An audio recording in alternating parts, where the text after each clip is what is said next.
Voilà, bien aimé, nous avons commencé un enseignement sur les 3 niveaux de la vie de l'esprit. Nous avons expliqué qu'un enfant de Dieu, c'est-à-dire lorsque quelqu'un donne sa vie à Jésus, il devient chrétien. Mais être un chrétien n'est pas synonyme de religion. C'est-à-dire le fait d'être chrétien n'est pas lié seulement aux pratiques externes. Mais c'est une vie qu'on reçoit. C'est l'esprit qu'on reçoit. Et on doit développer cette vie en marchant dans l'esprit. Cette vie de l'esprit a 3 dimensions. Donc, au fur et à mesure qu'on grandit en Christ, qu'on grandit dans la foi, on doit aussi grandir en esprit. Parce qu'il y a plusieurs domaines de croissance en Christ. Notre modèle par excellence est Jésus. Il a dit Jésus grandissait en sagesse, c'est-à-dire dans son comportement, dans ses manières de faire. Il devenait de plus en plus mature. Donc il grandissait en sagesse. Deuxièmement, il grandissait en stature, c'est-à-dire en taille. Il grandissait en taille. Ça, il s'agit de la croissance physique et matérielle. On peut voir lorsque quelqu'un grandit en taille. Donc il s'agit ici, comme je l'ai dit, de la croissance matérielle et la croissance physique. Dans l'église, tu dois grandir en taille aussi, c'est-à-dire exercer l'œuvre de Dieu. Donc, tu passes de nouveaux convertis à disciples. Ensuite, tu deviens serviteur. Ensuite, ami de Dieu. Tu deviens leader. Et tu deviens un élément qui fonctionne dans le noyau de l'église. Ça, c'est grandir en taille. Grandir en taille, c'est aussi grandir matériellement. C'est-à-dire que ta vie connaît une prospérité. Ta vie connaît une prospérité sur le plan social. Grandir en taille, c'est aussi les 3 niveaux de la croissance spirituelle en Christ. Être enfant spirituel, être jeune gens spirituel et être un père spirituel. Amen. Il a dit Jésus grandissait en grâce aussi. Il grandissait en grâce. Nous avons enseigné ici qu'il existe 7 niveaux de la grâce. Donc il faut grandir dans la grâce. C'est-à-dire la grâce, c'est une faveur que Dieu accorde à l'homme pour lui faciliter les choses dans la vie. Donc les choses se passent par grâce quand on est en Christ. Donc il y a la grâce du salut. La grâce du salut. Mais il y a aussi d'autres grâces qu'on appelle la grâce multipliée. Ou d'abord la double grâce. Ça, c'est la grâce où on reçoit le Saint-Esprit et on reçoit les dons. Ça veut dire que si tu es sauvé, tu dois chercher la double grâce. Recevoir les dons du Saint-Esprit. Recevoir l'Esprit dans ta vie. Et tu dois aller à la grâce multipliée. Ça veut dire la grâce multipliée, c'est lorsque l'homme de Dieu prie sur ta vie, des choses se passent facilement dans ta vie. La grâce multipliée est en rapport avec ton pasteur. Dans ton attitude envers ton pasteur dépendra des manifestations de la grâce multipliées dans ta vie. Il a dit, croyez au prophète et vous aurez du succès. C'est-à-dire aux serviteurs de Dieu. Et il y a aussi la grâce abondante qu'on appelle la grande grâce. Cette grâce-là est liée à l'œuvre de Dieu. Tous ceux qui ne s'impliquent pas dans l'œuvre, il y a certaines grâces qui ne viendraient pas sur leur vie. Donc quand les apôtres rendaient avec force témoignage, lorsque l'église s'était impliquée dans l'œuvre, il y a une grande grâce qui reposait sur leur vie. Donc pour grandir dans la grâce, atteindre la grande grâce, il faut s'impliquer dans l'œuvre de Dieu.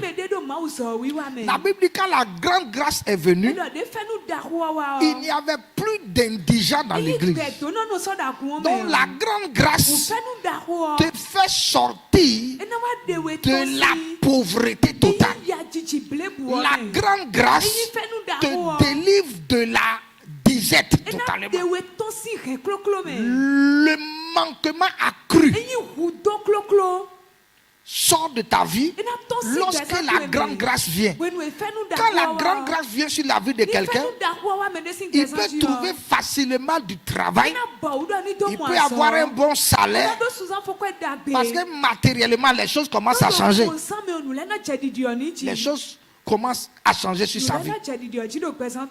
Et ensuite, il faut grandir dans la grâce pour aller à la grâce éminente. La grâce éminente. C'est-à-dire la grâce éminente, c'est la grâce qui te donne une position. Une position. Une position importante. Donc quand cette grâce-là vient, donc ce qui est imminent, c'est ce qui est distingué. Donc la grâce éminente te distingue. Elle te distingue. Mais pour avoir cette grâce-là, il faut grandir dans la consécration. Mener une vie de consécration. Et cette grâce-là viendra sur ta vie pour te distinguer parmi tes pairs. C'est-à-dire que parmi les gens de ta génération, ouais, il te distingue. Ouais, il faut grandir dans la grâce pour être distingué. Amen. Et il y a la grâce excellente. La Bible dit la grâce excellente qui vient des pères de lumière, de Dieu. C'est-à-dire là, Dieu commence à t'élever à un point où l'excellence vient dans ta vie. Maintenant, il fait de toi une lumière. C'est-à-dire ta vie devient maintenant une source de bénédiction pour les autres. La grâce excellente, quand elle vient sur toi, tu deviens une source de bénédiction pour les autres. Et puis il y a la grâce plus excellente. La grâce plus excellente. Lorsque tu atteins ce niveau de grâce, tu deviens la prunelle des yeux de Dieu. Tu deviens un enfant chéri de Dieu. C'est important de grandir comme Jésus qui croissait en grâce. Donc il croissait en sagesse, il croissait en stature et il croissait en grâce. Maintenant la Bible dit qu'il croissait devant Dieu. Il croissait devant Dieu et devant les hommes. D'abord devant Dieu. Croire devant Dieu, puisqu'on appelle Dieu le Père des esprits. Ce que Dieu regarde dans notre vie, ce n'est pas notre corps, ce n'est pas notre argent, ce ne sont pas nos biens, mais il regarde notre esprit. Donc grandir devant Dieu, c'est grandir dans l'esprit. Donc le fait de pouvoir grandir dans les 3 niveaux de l'esprit équivaut à grandir devant Dieu. Le fait de pouvoir grandir devant Dieu, c'est grandir dans l'esprit. Et nous avons vu qu'il y a 3 niveaux. Le premier niveau pour grandir dans l'esprit, c'est marcher par l'esprit. Le deuxième niveau, c'est se laisser conduire par le Saint-Esprit. C'est-à-dire que le Saint-Esprit te donne maintenant les directions de ta vie. Le Saint-Esprit doit t'orienter. C'est lui qui prend les décisions pour toi. Et tu dois apprendre à te plier aux décisions du Saint-Esprit. Comme le témoignage que nous avons entendu tout à l'heure. Le chef de l'État avait un programme. Mais le Saint-Esprit parle par sa femme afin qu'il annule ce programme-là pour aller à l'église. Ça, c'était une direction du Saint-Esprit. Et il s'est humilié pour suivre l'Esprit. Donc nous devons nous laisser conduire par l'Esprit. Parce que nous aurions déjà vaincu les œuvres de la chair depuis. Amen. Je crois que nous avons vu des cas d'exemple. Nous avons vu l'apôtre Pierre. Nous avons vu le cas de Jésus-Christ. Et nous avons vu le cas de l'apôtre Paul, qui était conduit par l'Esprit. Et aujourd'hui, nous allons voir les avantages du fait de se laisser conduire par l'Esprit. Lorsque tu te laisses conduire par l'Esprit, il y a beaucoup d'avantages qui y sont liés, qui sont attachés. Si tu n'es pas encore baptisé du Saint-Esprit, il te sera difficile de comprendre ce que j'enseigne. Si tu es un chrétien charnel, il te sera difficile de comprendre ce que j'enseigne. Tu dois être spirituel pour comprendre. La Bible dit l'homme animal, l'homme charnel, il ne comprend pas les choses de l'esprit. Mais l'homme spirituel juge de tout. Donc tu dois être spirituel pour comprendre que la vie chrétienne là, c'est une vie de relation personnelle avec Dieu, mais c'est une vie qui se vit par l'Esprit de Dieu. Donc lorsque tu commences à te laisser modeler par le Saint-Esprit pour qu'il te conduise, tu vas commencer à vivre certains avantages ou certaines bénédictions.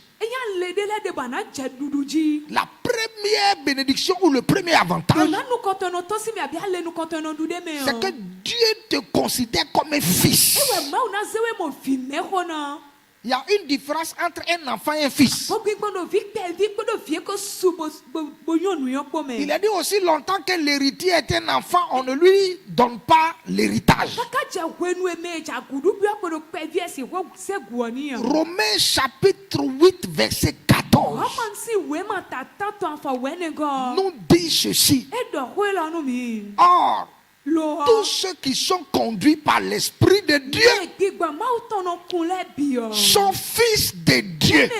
C'est-à-dire ceux qui sont conduits par l'Esprit de Dieu, ils deviennent les Huos, c'est-à-dire les fils. Mais lorsque tu n'es pas conduit par l'Esprit, la Bible t'appelle technon. Technon, ça veut dire que tu es enfant. Et quand tu vis dans la chair, la Bible dit que tu es un épios, quelqu'un qui ne grandit jamais. Dans l'autre langue, on les appelle les tochosu.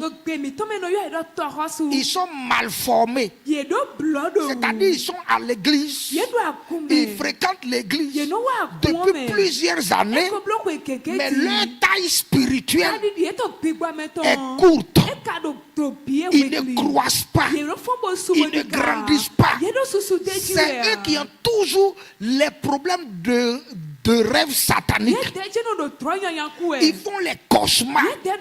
Ils ont des attaques. Ils ont trop de problèmes spirituels. Malgré qu'ils fréquentent une bonne église depuis 5 ans, malgré qu'on leur enseigne la parole, ils sont sujets aux œuvres de Satan. Parce qu'ils sont des népios. Ils n'ont pas grandi en Dieu. Ils sont encore enfants. Ils vivent dans la chair. Ils vivent dans le mensonge. Ils vivent dans le vol. Ils vivent dans la fornication. Ils prient peu. Ils ne lisent pas leur Bible. Mais ils aiment aller à l'église. De tels chrétiens ne grandira pas avec Dieu et ne sera pas bénéficiaire de l'héritage. Aussi longtemps que l'héritier, c'est-à-dire il est héritier, il est né de nouveau, il est un enfant de Dieu, mais aussi longtemps qu'il est comme un enfant, le père ne lui remettra pas l'héritage. C'est important, bien aimé. Tu dois grandir. Donc, l'un des avantages de se laisser conduire par le Saint-Esprit, c'est qu'on devient fils. On peut donner l'héritage à un fils. Quand le Père présentait Jésus le jour de son baptême, le Père va dire, celui-ci est mon fils. C'est-à-dire, il est mûr. Un fils est mûr. Un fils n'est plus ballotté par le vent. Un fils n'est pas dans la déloyauté. Un fils n'est pas dans l'injustice. Mais un fils, c'est quelqu'un qui a un discernement exercé. Il est mûr. Donc si quelqu'un atteint le niveau de se laisser conduire par l'esprit, la Bible dit que Dieu le considère non pas comme un enfant, mais il le considère comme un fils à qui il peut faire confiance, un fils à qui il peut remettre des dons, des bénédictions, l'héritage à gérer. Paul était un fils. Jésus était un fils. Pierre est devenu un fils parce qu'il s'est laissé conduire par l'esprit. Il s'est laissé conduire par l'esprit. Donc ça c'est un grand avantage lorsqu'on se laisse conduire par le Saint-Esprit. Dieu bénit. Dieu fait de toi un fils. Il a confiance. Il a confiance. Et puis il dit, prends ceci. Toi, je peux te donner une grande entreprise. Parce que j'ai confiance que tu ne me trahiras pas. Toi, je peux te donner beaucoup d'argent parce que je sais qu'en tant que fils, tu pourras gérer l'argent pour faire avancer mon royaume. Car les enfants aiment trop les bonbons. Les enfants aiment trop la bagarre. Donc c'est pour cela qu'on ne peut pas leur confier les choses importantes. Jésus a dit, ce n'est pas bon de prendre des perles ou des choses de valeur et les donner aux pourceaux, les pauvres. Il dit, c'est pas bon de prendre les choses gracieuses pour les donner aux chiens, parce que c'est comme des enfants. Le porc retourne toujours dans la boue d'où il a été sorti, et le chien retourne manger ses vomissures. Parce que c'est les enfants. Les enfants retournent toujours dans les choses du monde. Sois un fils. Sois une fille de Dieu. Non pas un fils de papa apôtre. Je suis fils de papa. Si tu es fils de papa apôtre et que tu n'es pas fils de Dieu, tu pourrais aller en enfer.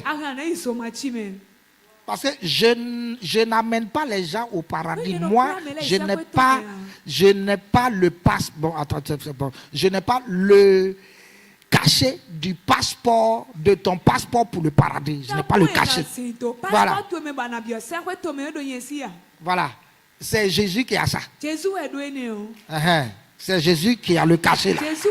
Vous savez, arrivé à la frontière, si on ne met pas caché là, tu ne peux pas rentrer dans le pays. Si tu rentres dans le pays et qu'on contrôle ton passeport, si on ne voit pas le cachet, dehors, c'est Jésus qui met caché. Moi, je t'enseigne la voie. Je te montre le chemin. Voilà, mais arrivé là-bas, là, c'est Jésus qui va mettre caché. Donc, si tu es fils de l'apôtre, papa, mon père, et puis Dieu n'est pas ton père. Dieu n'est pas ton papa. Tu es en erreur, gravement en erreur. Tu es en erreur. Je te dis la vérité.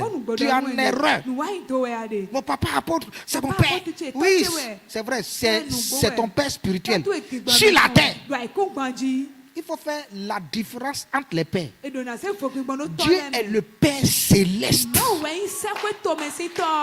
Le Père parfait. Voilà. C'est lui qui t'a engendré. Voilà. Maintenant, ton pasteur, c'est ton père spirituel qui ne prend pas la place de Dieu dans ton cœur. Ah.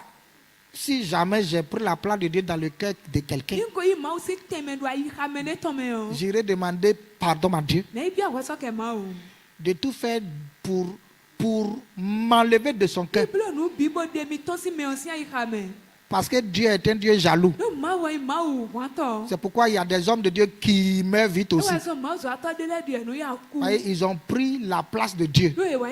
Or, Dieu dit, je ne partage pas ma gloire avec un autre. Honore ton pasteur. Élève-le. Mais ne l'adore pas. Élève-le. Mais ne le vénère pas.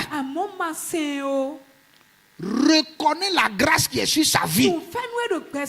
Mais ne t'agenouille pas devant lui. Agenouille-toi devant Dieu. Même les anges, écoutez, attendez. Même les anges, quand Jean a eu une vision et il a vu un ange puissant, l'ange était tellement puissant que Jean a eu peur. Et Jean s'est agenouillé devant l'ange et il voulait l'adorer. L'ange lui dit, sacrilège. Si tu t'agenouilles devant moi, si tu m'adores, j'aurai des problèmes avec mon patron. Il dit non, ne fais pas ça. Lève-toi. C'est vrai que je suis puissant, mais je ne suis pas Dieu. Je ne suis pas Dieu. Lève-toi. Et puis l'ange va lui dire, je suis ton compagnon de service. C'est là que Jean va dire, l'ange puissant comme ça, il est mon compagnon. Même les anges ont refusé l'adoration. Si tu adores ton pasteur, si tu vénères ton pasteur, tu es en erreur. Je dis tu es en erreur.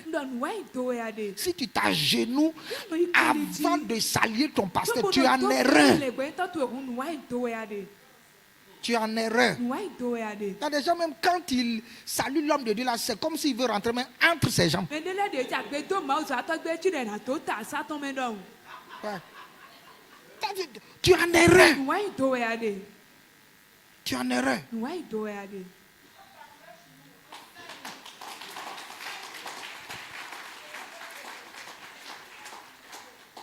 Donc il faut être fils de Dieu. Sois fils. Un fils de Dieu est mûr. Il sait honorer les pères. il reconnaît la grâce de l'onction. Il est obéissant, il fait tout, mais dans son cœur, il sait que aussi longtemps que mon pasteur est loyal envers Jésus, je serai loyal envers lui. C'est comme ça. Le chef des chefs, c'est Jésus. La Bible l'appelle dans 1 Pierre chapitre 5. La Bible l'appelle le souverain pasteur. Il est le chef de tous les pasteurs. C'est Jésus. Il est le souverain pasteur. Donc, et il jugera tous les pasteurs. Tous les pasteurs, il va les juger. Ouais.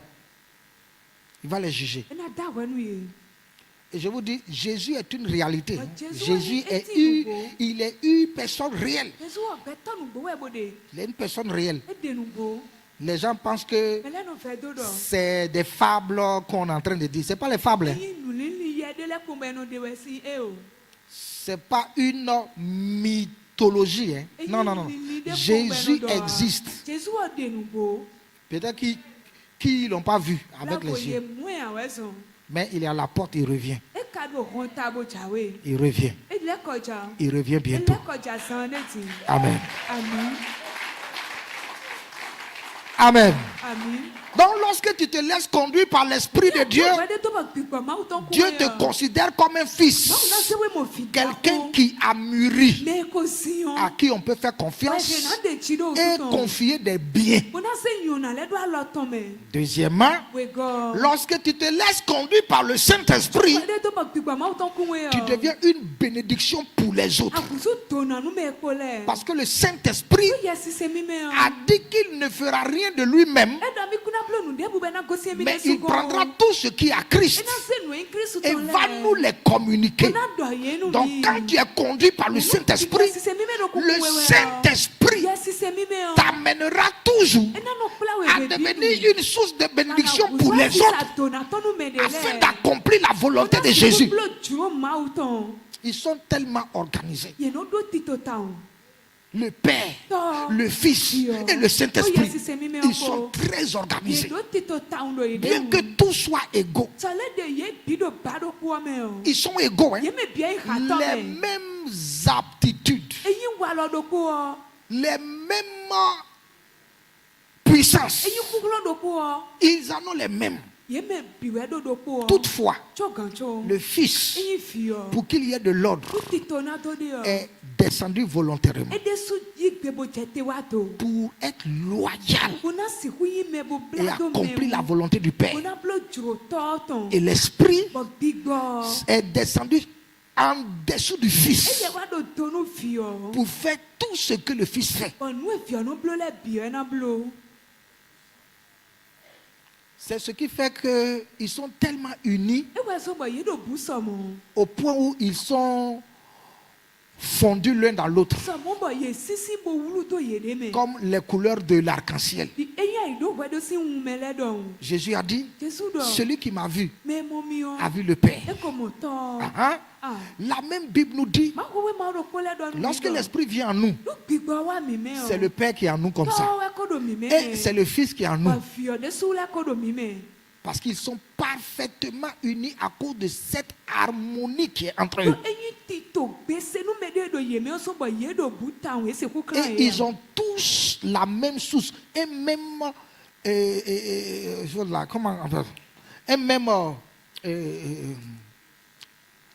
c'est un thème que je voulais utiliser qui m'a échappé. Un même principe actif, merci. Ils ont le même principe actif. Ils ont le même principe actif. Ils ont tous la même source. C'est ce qu'on appelle l'union hypostatique. C'est une hypostase. Ouais. Ils ont tous la même source. Mais ils sont différents l'un de l'autre. C'est merveilleux. Donc, lorsque tu es conduit par le Saint-Esprit, lorsque tu es dirigé par le Saint-Esprit, ta vie est utilisée pour le bien des autres. C'est-à-dire, l'Esprit va toujours mettre dans ton cœur de sauver les gens, de prier pour les gens, de faire du bien aux gens, parce que tu doit accomplir le plan de Dieu. Actes des apôtres. Allons-y dans Actes des apôtres, chapitre 20, verset 24. Actes des apôtres, chapitre 20, verset 24. Paul dit: mais je ne fais pour moi aucun cas de ma vie comme si elle m'était précieuse, pourvu que j'accomplisse ma course avec joie et le ministère que j'ai reçu du Seigneur Jésus-Christ, d'annoncer la bonne nouvelle de la grâce. Mais il parlait de quoi? Au verset 22 et 23, il parlait de l'Esprit. Il dit: l'Esprit me conduit vers Jérusalem. Et il m'avertit de lieu en lieu que je serai dans les chaînes. Mais il dit: je ne fais aucun cas de ma vie. Ça veut dire que quand on est conduit par l'Esprit, sa propre vie là n'a plus de valeur. C'est pourquoi il va dire: j'ai été crucifié avec Christ. C'est pourquoi, si je vis là, ce n'est plus moi qui vis, mais c'est Christ qui vit en moi. Parce que j'ai été crucifié. Donc celui qui est conduit par l'Esprit ne cherche pas à paraître. Non, moi je suis important. Oh, moi j'ai ci, moi j'ai maison, moi j'ai voiture, oh, moi je suis un cadre. Non, il prend tous ces éléments comme des instruments de travail pour Dieu. Paul dit: pourvu que j'accomplisse ma course. Ça veut dire que quand tu es dirigé par le Saint-Esprit, lorsque ta vie est conduite par le Saint-Esprit, tu rentres dans une arène. Tu es en train de faire une course. Il y a les buts de Dieu que tu dois atteindre. Les objectifs de Dieu deviennent tes objectifs. Les désirs de Dieu deviennent tes désirs. La volonté de Dieu devient ta volonté. Parce que l'Esprit de Dieu te conduit dans les choses de Dieu. Paul dit: pourvu que j'accomplisse cela avec joie et que je fasse le ministère pour lequel j'ai été appelé. Ça veut dire que quand tu as connu Jésus et que tu es rempli du Saint-Esprit, l'Esprit avait commencé à te parler pour te dire que tu devais accomplir certaines choses. Certains ont oublié, d'autres ont endurci leur cœur. Ils ont dit: moi ça là, jamais. Moi avec mon argent, jamais. Et ils ont endurci leur cœur. Mais ils ne savent pas que quand le Saint-Esprit te conduit, c'est pour t'amener dans une destinée éternelle. Car les choses de ce monde sont passagères, mais les choses de Dieu sont éternelles. Bien-aimé, quand tu es conduit par l'Esprit, tu priorises l'œuvre de Dieu. Quand tu es conduit par l'Esprit, tu priorises le ministère. Et ta vie devient une bénédiction pour les autres. Ceux qui sont conduits par le Saint-Esprit, à cause d'eux, des âmes sont sauvées ailleurs. Parce que l'Esprit va leur dire: prends l'argent dans ton compte et envoie pour qu'on construise une église dans tel endroit. Et grâce à toi, des gens seront sauvés. Ta vie devient ainsi une bénédiction pour les autres. Quand tu es rempli du Saint-Esprit et que l'Esprit te conduit, tu ne pries plus pour toi-même, mais tu intercèdes pour les autres. Seigneur, garde les frères. Seigneur, garde les sœurs. Seigneur, interviens dans la vie de l'église. Seigneur, fais telle chose dans le pays. Seigneur, interviens. Tu es une source de bénédiction pour les autres. Parce que le Saint-Esprit te conduit. Donc, tous ceux qui sont conduits par le Saint-Esprit accomplissent un ministère. Quand on parle de ministère, ce n'est pas forcément être pasteur, apôtre, prophète. Non! Nous avons vu dans la Bible, Néhémie, il n'était ni pasteur ni apôtre, mais il a été inspiré par Dieu. Daniel, c'était un homme d'État, mais il était un intercesseur pour Israël. Joseph, c'était un frère, mais Dieu l'a élevé parce que Dieu voulait juste préserver Israël, c'est tout. Et il a compris le plan de Dieu. C'est pourquoi il a dit à ses frères, j'aurais raison de vous faire du mal, mais tout ce qui m'est arrivé, j'ai compris que c'était le plan de Dieu pour que vous soyez sauvés. Et il a pardonné à ses frères. Et grâce à lui, la cellule des Juifs qui avait commencé a trouvé un lieu pour se développer. Ça, c'était le plan de Dieu. Ça. Et Joseph a compris ce plan. Bien-aimé, lorsque l'Esprit te conduit, ta vie bénit les gens. Ta vie bénit autour de toi. Ta vie bénit les gens dans ton service. Ta vie bénit les gens dans ton service. Ta vie bénit les gens à l'église. Au lieu de devenir un problème dans l'église où c'est toi qui insultes les gens, c'est toi qui disputes avec les gens, c'est toi qui parles mal des gens, c'est toi qui as un mauvais caractère, c'est toi qui ne peux pas rester dans un groupe parce que tu es imbu de toi-même, parce que tu es orgueilleux, parce que tu n'as pas été transformé. Bien-aimés, ceux qui sont conduits par l'Esprit, partout où ils sont source de bénédiction. Quand ils sont dans l'accueil, ils sont source de bénédiction dans l'accueil. Quand ils sont dans le groupe d'intercession, ils sont source de bénédiction. Parce que le Saint-Esprit t'amènera à faire du bien autour de toi, à faire ce qui est juste. Puisses-tu devenir une source de bénédiction, que ta vie soit une source de bénédiction. Quand on est conduit par l'Esprit, c'est ce qui s'accomplit. On accomplit un ministère. Amen.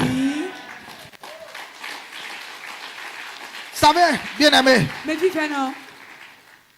lorsqu'on est conduit par l'Esprit, quelque chose se passe.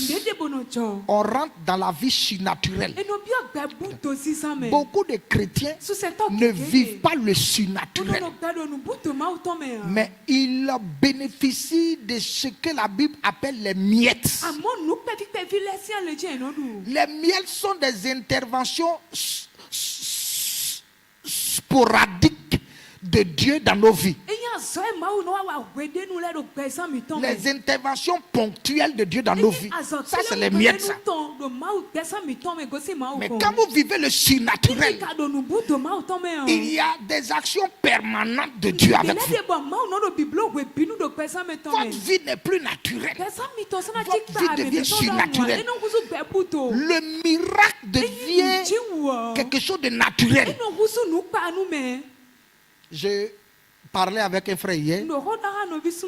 J'ai dit, je ne peux pas compter le nombre de fois où Dieu nous a délivrés des maladies mortelles. Le nombre de fois dans ma vie, dans la vie de mes enfants, dans la vie de mon épouse. Ça c'est ordinaire.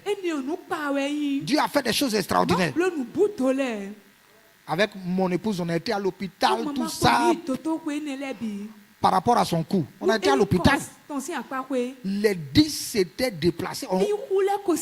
Mais comment aujourd'hui, miraculeusement, les 10 sont retournés à sa place? On ne peut pas expliquer ça. On ne peut pas expliquer nous-mêmes. On ne peut pas expliquer. Aujourd'hui, elle tourne la tête, elle tourne le cou, tout. On ne peut pas expliquer. Elle n'a subi aucune opération. Les massages spéciaux qu'elle a eu à faire n'ont pas réussi. Mais le Saint-Esprit l'a visité. C'est ça le surnaturel. Quand vous vous laissez conduire par l'Esprit, il y aura des manifestations surnaturelles sur tous les plans. Le plan financier. Quand vous êtes dans un problème d'argent, le surnaturel vient. Jésus n'avait pas de problème avec l'argent parce qu'il était dans le surnaturel. Dès qu'on lui a demandé l'impôt, il dit à Pierre, va à la mer, attrape un poisson. Dieu m'a envoyé l'argent par la bouche d'un poisson. Quand tu iras à la mer, c'est le seul poisson qui viendra parmi tous les poissons, parce qu'il y a l'argent dans sa bouche. Et l'apôtre Pierre n'est pas allé avec un filet. Ce n'est pas un filet qu'il a pris. La Bible dit un hameçon. Donc c'était juste une ligne. Parce qu'il était censé prendre un seul poisson qui avait l'argent. C'est ça le surnaturel. C'est ça le surnaturel. Lorsque tu marches, lorsque tu es conduit par l'Esprit, financièrement, pour toutes les situations qui surviendraient dans ta vie, tu aurais toujours solution. Ça vient de façon surnaturelle. Ça vient de façon surnaturelle. C'est pour cela que tu dois te laisser conduire par l'Esprit. Asseyez-vous dans la présence de Dieu. Laisse-toi conduire par l'Esprit. Il a dit, quand Jésus a été conduit par l'Esprit, Luc chapitre 4, verset 14, Jésus a été conduit dans le désert. Et il est revenu revêtu. Donc Jésus revêtu de la puissance de l'Esprit, retourna en Galilée, et sa renommée se répandit dans tout le pays d'alentour. Or, il était dit, Jésus fut conduit dans le désert. Lorsque le Saint-Esprit te conduit, il t'amène dans le revêtement surnaturel. Et lorsque le revêtement surnaturel vient, les témoignages vont commencer.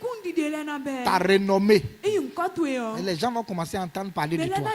Pourquoi? Parce que quand le revêtement surnaturel vient sur ta vie, alors le revêtement, ce n'est pas seulement la manifestation de la puissance de Dieu, mais c'est aussi la manifestation de la sagesse de Dieu. C'est aussi la manifestation de l'intelligence de Dieu. Ésaïe 11. Ou bien 1 Corinthiens chapitre 12 à partir du verset 8 au verset 10. Ça, c'est les manifestations du surnaturel. L'intelligence de Dieu. Dieu te donnera une intelligence surnaturelle dans ton service, au point où tu deviendras incontournable.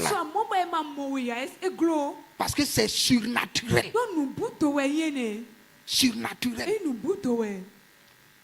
La connaissance surnaturelle. Dieu te donnera la connaissance. Vous savez, la connaissance surnaturelle ne s'apprend pas, mais ça vient juste comme une information dans votre esprit. C'est comme ça que ça se passe. Ça vient comme ça dans votre esprit, comme une information. Et vous savez que c'est vrai. Et quand vous faites des recherches, c'est juste.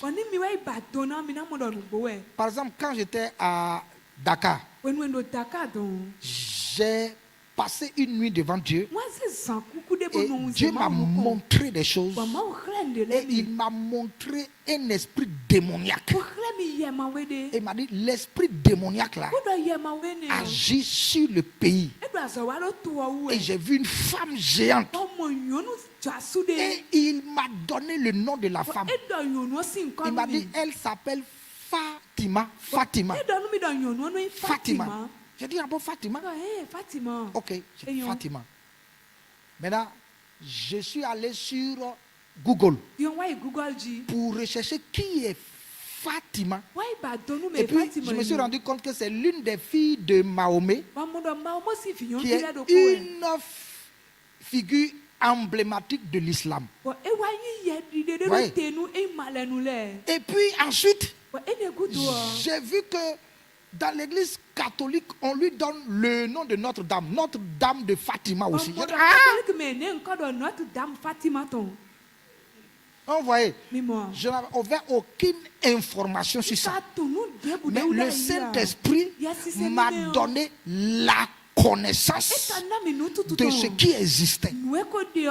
Et quand j'ai fait des recherches, j'ai vu que c'était vrai. Ce n'était pas un faux nom, c'était un vrai nom. Et que la personne a vraiment existé. Maintenant, j'ai compris pourquoi il y a beaucoup de divorces au Sénégal. Trop de divorces. Vous voir une fille avec un enfant, une fille, un enfant, une fille, un enfant, sans mari. Parce que c'est divorce, beaucoup de divorces. Donc, lorsque tu es revêtu de la puissance d'en haut, lorsque ta vie est conduite, ta vie est dirigée par l'esprit, et que tu es dans le surnaturel, il y a des informations que Dieu te donnera, même dans ton service. Dans ton service, tu auras des informations de façon surnaturelle. De façon surnaturelle. Il y a des gens, par exemple, quand ils veulent aller à un examen, ils peuvent voir toutes les épreuves dans le rêve. Ils peuvent voir ça. Ça, c'est les informations surnaturelles. Ça. Quand Dieu te parle, il dit, et tu dis tel chapitre et tel chapitre. Ça, c'est l'information surnaturelle. Et quand vous étudiez les choses, c'est ce qui sont exactement à l'examen. C'est-à-dire, la vie revêtue de la puissance de Dieu est indispensable pour chacun de nous, quel que soit nos domaines d'activité.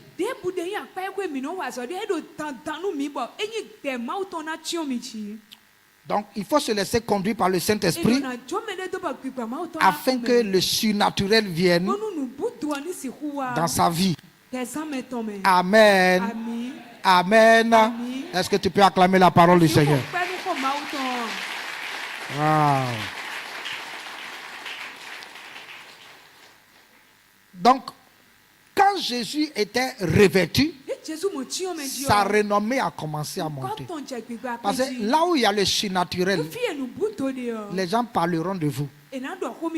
Là où il y a le surnaturel, c'est-à-dire si le surnaturel est sur votre vie, on va commencer à parler de vous. Parce que on ne comprendra pas comment vous faites pour régler certaines situations que les autres n'arrivent pas à régler.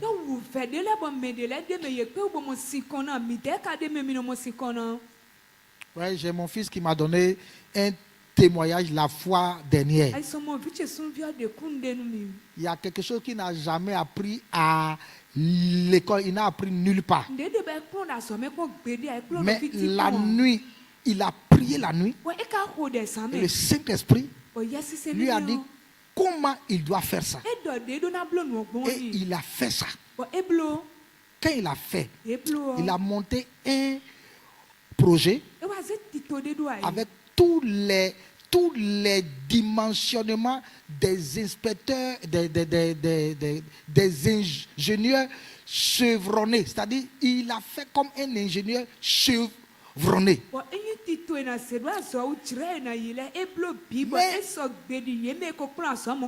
Il n'est pas encore ingénieur. Les gens ont eu des doutes sur lui. Et les gens lui ont dit, ce que tu as fait là, c'est faux. Et l'administration l'a amené pour confronter son travail dans un cabinet d'expertise dans le domaine.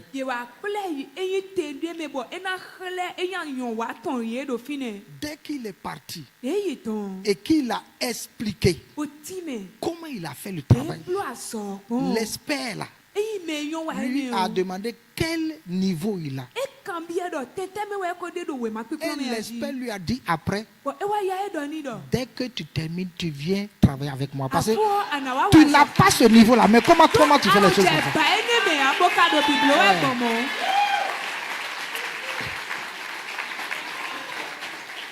Ouais. Ça, c'est le surnaturel. Donc, quand il m'a dit ça, j'ai dit, donc c'est la grâce de ton papa. Hein? Voilà. Donc, c'est important d'être dans le surnaturel.